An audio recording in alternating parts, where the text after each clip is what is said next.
तू तर master blaster निघालास. काही नावं लाडाने दिली जातात, पण त्याबरोबर येते मोठी जबाबदारी. टीमला जिंकवण्याची, ट्रॉफी घरी आणायची आणि देशाचं नाव गाजवण्याची. आपल्या शेतकऱ्यांवरही अशीच जबाबदारी असते. जीव तोडून मेहनत घेतात आपलं पीक देशभरात पोहोचवण्यासाठी.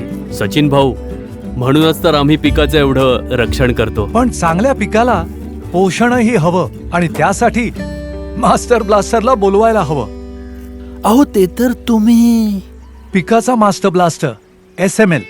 मास्टर पिकाला पोषण देतो आणि ब्लास्टर पिकाचं रक्षण करतो, ज्याने पीक होतं 10 on 10. अरे तो बघ सचिन. चल चल चल. SML पिकाचा मास्टर ब्लास्टर.